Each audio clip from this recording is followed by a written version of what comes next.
Eighth season at Towson University. It's about 10 minutes from Baltimore. Tim Leonard's joining me here on the Kingdom of Pod. You may remember the name. He's a graduate from Boise State, grew up in Twin Falls, was the assistant director for the Bronco Athletic Association at Boise State, also worked at Illinois State, moved on to Central Florida, where you're an AVP for development there, amongst other things. Tim, you had a good run. You're also the senior associate athletic director for external work at SMU. And here you are 8 years into Towson. Welcome aboard. And that's quite a journey for a kid out of Twin Falls to stop through all those spots, huh? Yeah. And first off, let me say thanks for having me on, Jeff. Excited to be on here with you. But yeah, it's been a remarkable journey. And that's kind of how my wife and I look at it. It's a journey. And, where's life going to take us next? So we've had fun with it. Yeah, well, looking at that, that path, I know that the athletic director's job at Boise State had the interest of you and a lot of other people. And as you look back on it, how do you internalize what did or didn't happen for you there? Well, that's a great job. It's a great university. It's my alma mater, a place that has a lot of really fond memories for me, and I love the place. My brother went to school there. A lot of lifelong friends from there. Ultimately, it was just something they said they had really no interest in talking to me about. So I completely understand, and so that's just fine. I'm happy here. Well, let's learn a little bit about Towson, because I think while this is where you've been 8 years, Tim, your experience is also, as I mentioned, at places that are in the American Athletic Conference, at SMU and Central Florida, and you spent time at Boise State, not in the American Athletic Conference, but I want to talk about sort of the bigger picture. But as we frame it, you've also spent 8 years in the Colonial with Towson, an FCS football program, and I know there's basketball and lacrosse and other sports. So just describe the athletic department as it relates to the revenues and how it runs and your successes over the 8 years, so we frame it as we move forward. Yeah, sure. I mean, I think, every school is a little bit different, and their challenges are unique. And when I got the job here, they were in a situation where financially they were upside down, had some budget issues, had a lot of Title IX issues. There was a plan to drop a couple of men's sports. And so there was a lot of work that needed to be done. So we got that cleaned up. We've gotten our budget solidified. It's, there's never enough revenue probably at any level, particularly at an FCS level, but we've been able to do some things to make our budget stable. And I'm proud to say we haven't had a deficit in the time that I've been here. And this is also the most competitive time in the history of the athletics department here at Towson, which is something that we're all very proud of. However, my expectations are that we're going to be even more competitive than we've been. And we've had some success in really all of our sports at some point in time. The time I've been here, my challenge is to get it to where we are consistently nationally competitive in our programs and not have the spikes that come along with it. And that's just part of a growing program. I think if you look at the history of any of these programs, it's hard to get one to go up and stay there. Mm-hmm. It's usually like this for a little while, and our goal is to get it to continue to be successful and competitive every year. Kim, before I get your impressions on Boise State, I want to ask you about sort of the characteristics of SMU and Central Florida, schools that I think Boise State fans are familiar with, yet don't ultimately know much about, and two very unique places in the group of five with unbelievable resources, right? Yeah, I mean, they're totally different from each other. SMU, a relatively small private school, mm-hmm. That has almost as many grad students as undergrad students in an extremely wealthy part of Dallas, as well as one of the or wealthy neighborhoods in all of the whole country, really. A lot of very successful alums. Fundraising is certainly something that you can get done at SMU. They're very proud of their alums that have gone on to be very successful and aren't shy about asking them. And as a fundraiser, that was a fun environment to be in, but very different. A school that has one of the prettiest campuses, by the way, I've ever seen. In fact, on my days off, I used to drive back to campus to just go explore the buildings. The architecture there is phenomenal. But it's also a campus that has just, a handful of colleges. So your educational opportunities are smaller than you would be at a large state institution. Like Central Florida. Like Central Florida, yes. So, I went to UCF directly from Boise, and when I got there, that place was Division I in name only.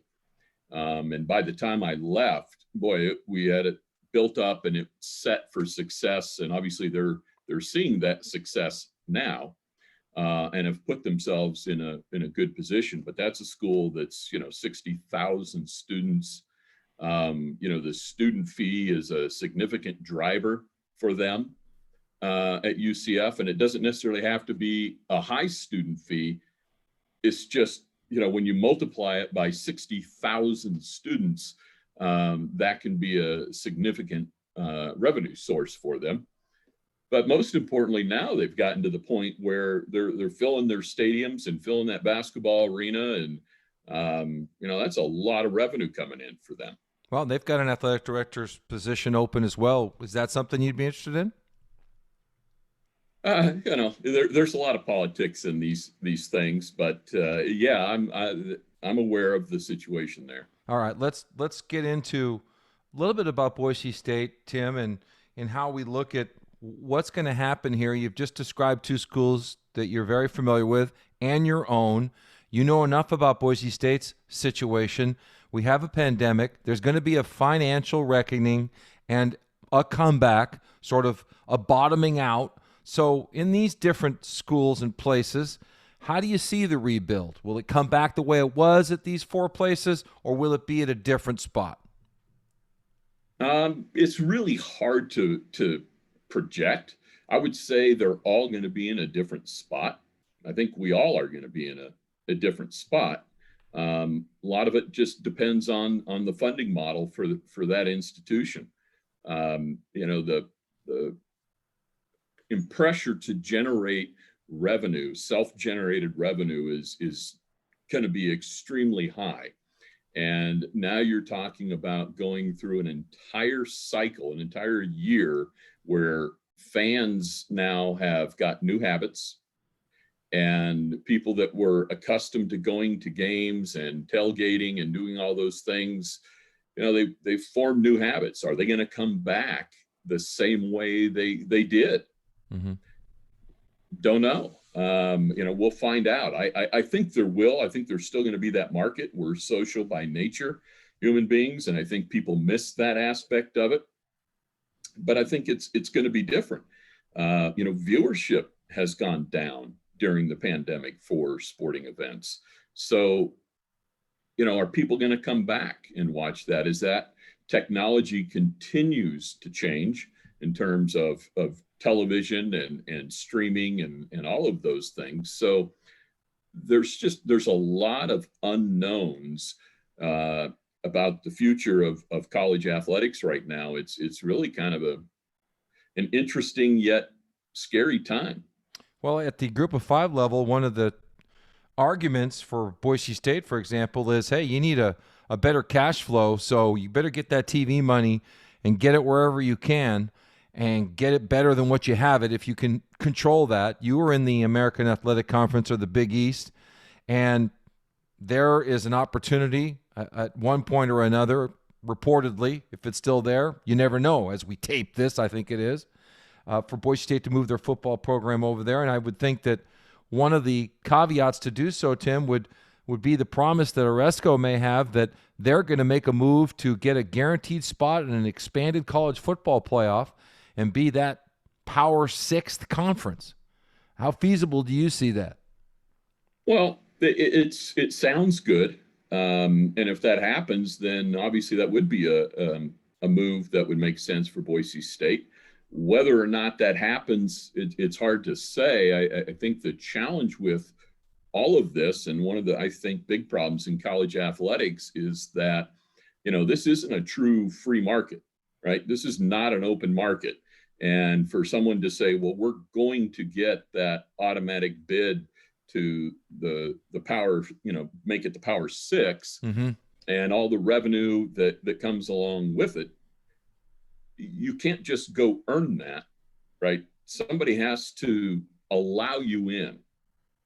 And the folks that are going to allow you in, they're not going to do it if it means less revenue for them.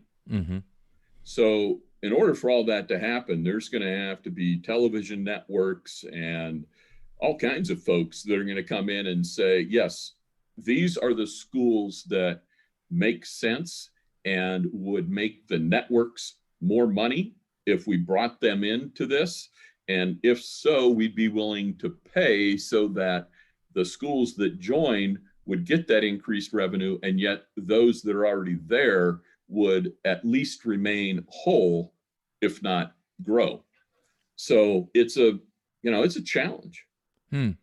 Well, another way in, per se, Tim, could be the way Utah sort of orchestrated things, which was more on the government model of action, where Orrin Hatch was quite involved in how he felt Utah was being treated by the old BCS. And lo and behold, it wasn't long, and they had themselves a spot in the Pac, not 10, but soon to be 12. And there are advocates that say you need political pressure to truly make it happen. It may be more likely for that to happen to get you into the college football playoff with a guaranteed spot than it would be to wait to see the Power Five invite you to their party, wouldn't it? Yeah, and all of these cases, whenever you've seen, teams or universities move from one conference to another, particularly at the highest level, politics has always played a part in that, right? There's always going to be politicians that are involved in that process one way or the other. But the example that you gave, one, I think that's a great example. It certainly worked well for the University of Utah, but I think that's where this is all headed to now anyway. In fact, I was just watching a webinar right now on this whole, the NLI and the Student Athlete Bill of Rights that's being proposed in Congress right now. And there's so many different bills being bantered around right now, thrown around. It's something that politicians certainly have their eyes on right now and are looking to make changes. Whether those changes are going to be positive and sustainable as well as equitable remains to be seen. But I certainly think the battle is going to move to Washington on a lot of these issues. Well, it feels like with the name, image, and likeness legislation, there's a push to say, we can't have one rule in Maryland and another in Idaho and another in Texas and yet another one in Florida. And California, we know you're already going to do whatever you want. They want a national rule for all of this. And the Student Bill of Rights, to me, as an athletic director, that's like the X factor. You never know what they want now, how much more or different. That evolves too. So how does that all play into forcing change, you think, these types of things? Well, it'll definitely force change because it'll change how we operate, no doubt. What they're really trying to go after is money. There's no doubt about that, right? And that's what everybody wants, right? That's why we're sitting here talking. That's why being in a specific conference matters, because it's all about money. And, I think what the NLI and the Bill of Rights, Student Athlete Bill of Rights, what they're trying to do is get the money that is going to some of these high profile coaches and have that redirected down to student athletes. And, what I would say is they're not wrong.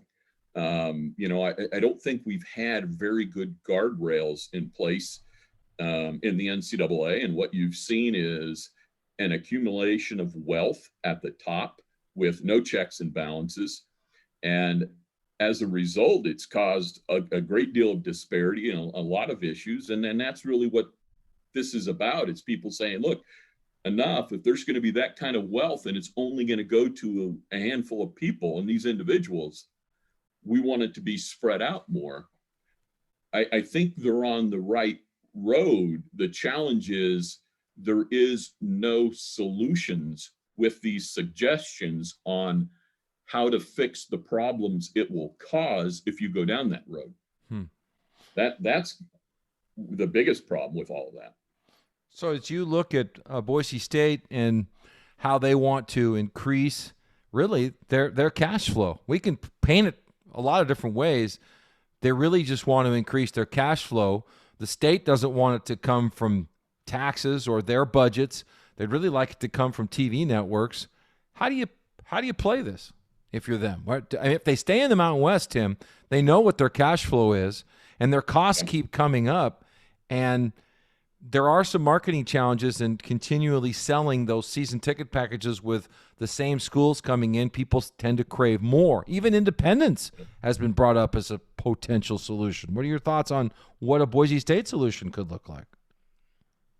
Well, the television network, that's what everybody wants, right? That's the obvious one, is to get all that revenue from the television networks, which means you're going to have to be in a conference that has an outstanding television contract. And, right now there's 5 conferences that have some really good television packages, and then there's everybody else. And, the question becomes, if they get into the American, what does that do for them from a television standpoint, revenue standpoint, would the networks pay enough that makes them competitive? Would it allow you the opportunity to still have a very competitive, nationally competitive men's basketball program? As well as your other sports, because you're going to need them to generate revenue as well. So there's a lot of factors that come into that. And you got to ask yourself, is that juice going to be worth the squeeze? And without having seen the financials of those proposals, it's hard to say.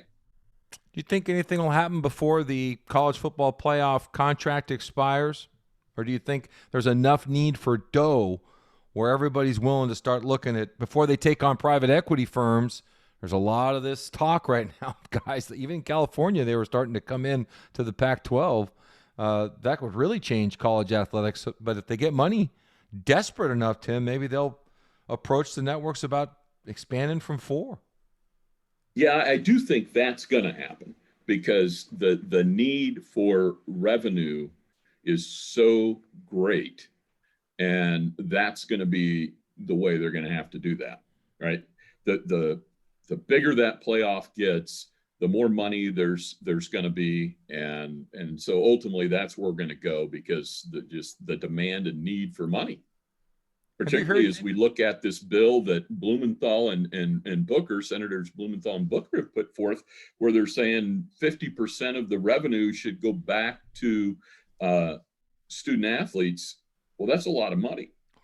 How are they going to fund all that? Right? I mean, there's no solution for that part of it. Well, you are watching everything there in Towson, 10 miles from Baltimore, with all the influence of professional sports, the Big Ten, and really every sport. I mean, is up and down your corridor. And we see out here in the West, the FCS, and its future in the Big Sky Conference. It's not TV dependent. It's really alumni donation dependent. It's not even really attendance dependent. What's the future there, you think, Tim? Is it going to get repositioned if this pandemic goes another year, for example? Yeah, I think FCS football could get repositioned. How? I don't know. It's it's one of those things, like a lot of things, to be quite honest with you. It could go one way or the other. As revenues decrease for schools at our level, and as expenses continue to rise, what's going to be the presidents at these schools? What's going to be their tolerance for pain, if you will, for funding? And are they going to say, you know what, we've had enough, we're out of the football business? And I would hate to see that, because ultimately that will hurt everybody. Over time, the fewer football programs you have, that just means fewer opportunities, and it just keeps narrowing down.